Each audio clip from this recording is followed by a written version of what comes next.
progress will only be made if responsibility is taken on by everyone in the organization. My name is Aslı Zaim. I'm a recent graduate from Nanni School of Management. Well, gender issues are very complex and multidimensional, and usually what we do in a project is that we focus on a very particular part of a problem. And it's true that we don't have obvious one-dimensional cause and effect mechanism that explains the underrepresentation of women in leadership positions, as well as in the pipeline. So my project focuses on HR's involvement in talent decision-making processes, but there are also other entities and factors that influence talent decisions being made at leadership levels. So because talent processes are not non-linear, it's not like having a one structure or one system that works for everyone. It's important to understand the interactions between all different entities and the whole mechanism. But it was very interesting for me to see that these recurring themes come up almost in all of my interviews, and it was very different to see that even HR professionals do not reflect it very often. They have the same feeling and same reflections when they look at the diversity initiatives in the organizations. My name is Kristina Roderos. I am an MBA Student Fellow. My project is all about trying to answer the question, did the experience of LGBTQ plus identifying leaders in business contribute specifically to the success they are experiencing today? After I had done my research, I came up with an LGBTQ leadership toolkit with 7 qualities that sets these LGBTQ business leaders apart. If you identify as LGBTQ, hopefully this will inspire you to see what are often considered as negative experiences in a very positive light and as assets that will help you succeed and can help you succeed in the business world.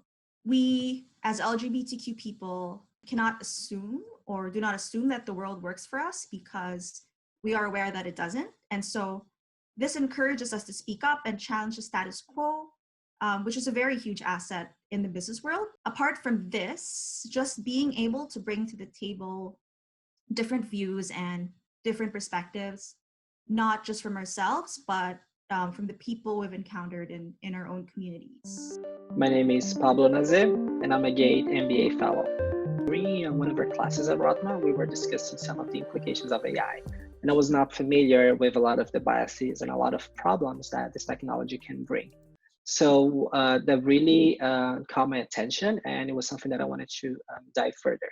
And I think the bridge that happened there was during this class, we've seen a lot of examples, and we've seen a lot of ways that the AI can be harmful to some groups. But what was missing for me was a way to bridge that. Okay, we have all these problems, but how can we solve these problems? What's tangible? What's practical for companies, for practitioners to use that these problems can be solved?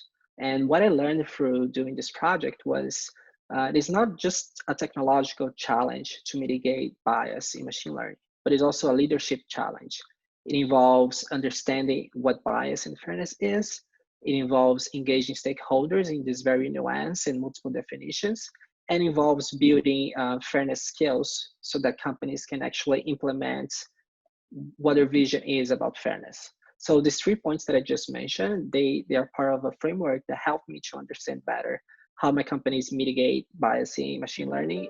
My desire to be part of the fellowship, I think that just stems from just being a woman who's Black and African and just knowing the different levels of casual and systemic misogyny that I have faced and other women like me have faced. So for my project, I examined the sexist representation of career women in Nigerian films. In watching these films, I couldn't help but notice the way that different kinds of women are portrayed, including the career woman, who's often portrayed as cold, mean, and she's punished for having autonomy and independence.